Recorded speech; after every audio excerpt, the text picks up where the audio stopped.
哈哈哈，小伙子，这么年轻，有啥想不开的呀？啊？我抹着眼泪回头一看，愣住了。这不是昨天在潘家园给我指路那老头吗？就是这个老头告诉我，报国寺他为不要钱的。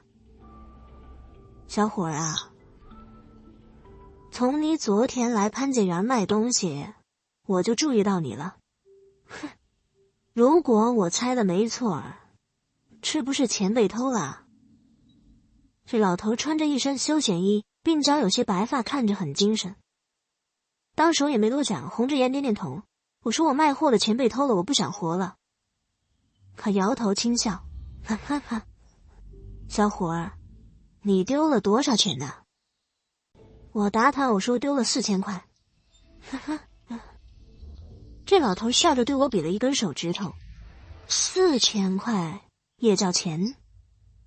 你跟着我干，就这个功夫，我让你能挣到2万块。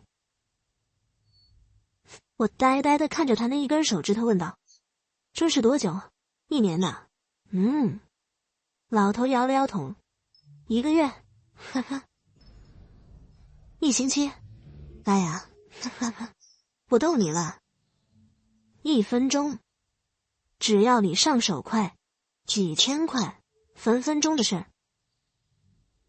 我觉得不可思议啊 ，amazing 啊！我觉得好人贩子。你让我卖肾钱呢，不行啊！你卖肾我可不干，人要死了还好，你活着卖肾太疼了呢。而且你卖完之后，你但凡活着一辈子生不了孩子，不对，老婆给自己戴绿帽子，我没那个爱好。留下一句话，转身就走。小伙子，要想混出名堂，风风光光的开着大奔回家，那就跟我来。要是你为了你那点鸡毛钱还想死，那就不用来了。证明老头我看错人了。是的，4000块，对于生活贫苦的我家来说那是天文数字，可在他嘴里叫鸡毛。这个人就是带我入行的师傅，他干的发财路子就是盗墓。寻龙千万看缠山，一重禅是一重关，关门若有千重锁，定有王侯举此剑。从跟着他下天桥的那一刻，我算是入行了。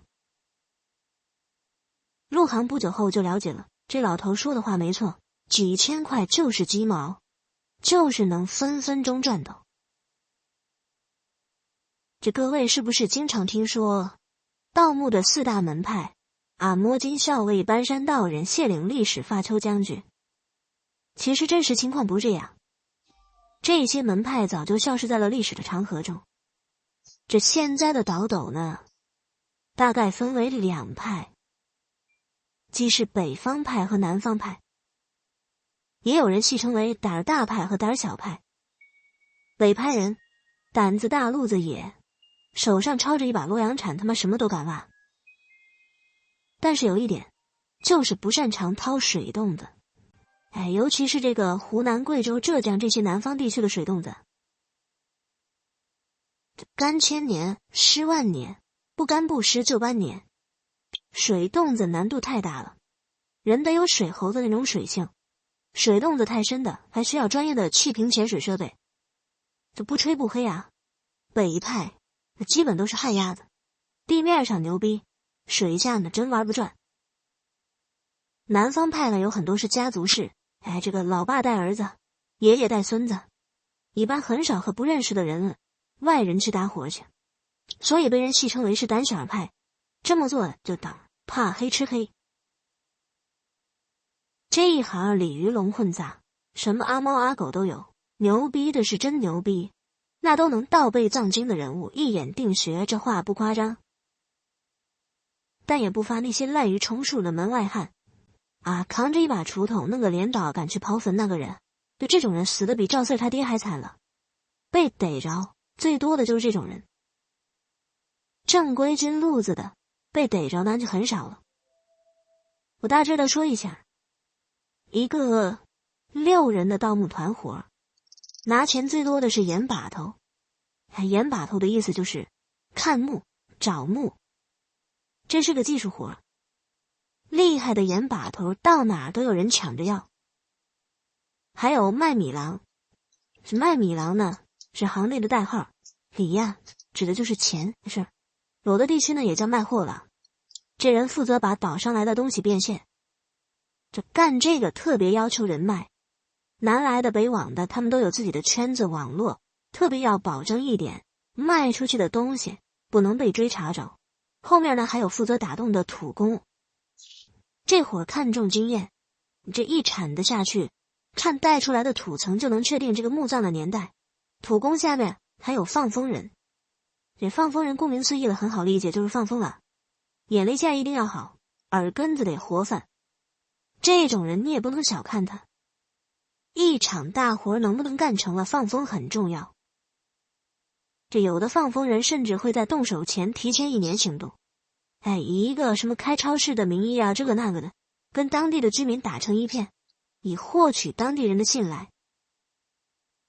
还有一个活就是后勤办，后勤办这一般就一个人，这人呢也不下坑，只负责装备的置换采买，老鼠衣啊、金刚铲、小旋风、防毒口罩、洛阳铲、火折子、防水手电、对讲机啊，什么棚子、被褥、锅碗瓢盆、牙膏、牙刷，对吧？西马的会员、老彩的故事会那个 VIP 的粉丝团什么都有一个人统一采办啊，就是为了减少露头，以免暴露身份。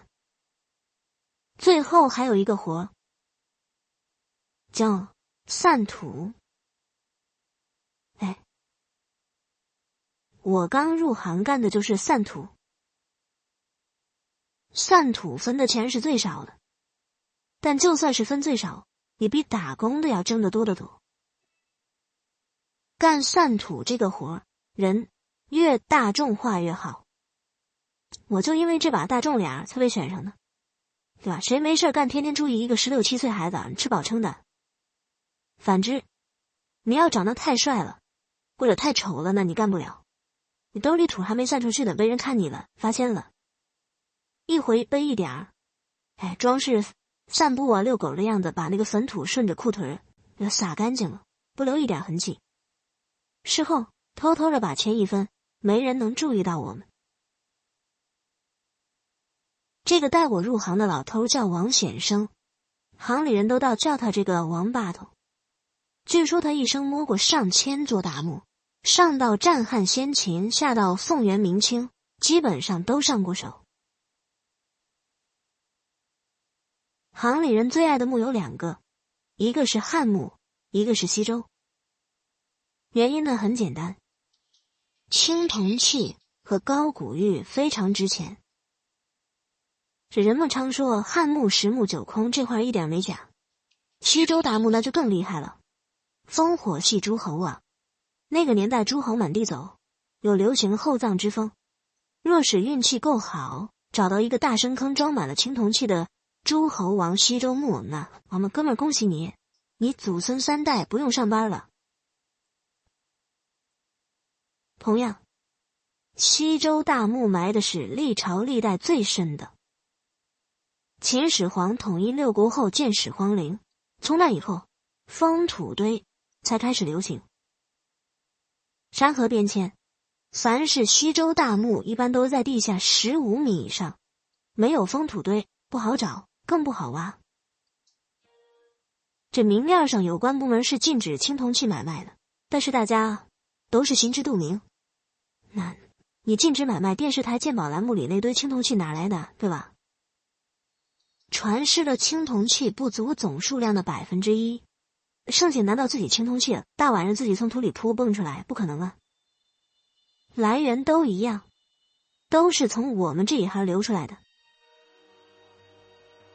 当初王把头把我带离了北京，还让我近期不要跟外界联系。我干的第一趟活在顺德，这活就是个西周墓。因为人手严重不足，所以我才被王把头相中了，让我干这个散土的活。我也是当时团伙里年龄最小的一个。到了顺德，王把头直接扔给我1000块，说这是规矩，入行的红包，还让我随便花，说就算找妹妹也可以。我那车才多点儿，对吧？哪敢去找妹妹呀？光吃喝也花不了多少钱。我吃了顺德的水蛇羹、4杯鸡、煎鱼饼君安蒸猪等等，太好吃了。在顺德转悠了2天，王把头把我叫来说道：“吕峰啊，今晚就该办事儿了，怎么样？准备好了吧？我教你的那些都记住了吧？你记住了，天亮不散土，有车不散土，公园不散土，人多不散土。这王把头满意点点头，接着又问我：那我问你，你准备去哪儿散呢？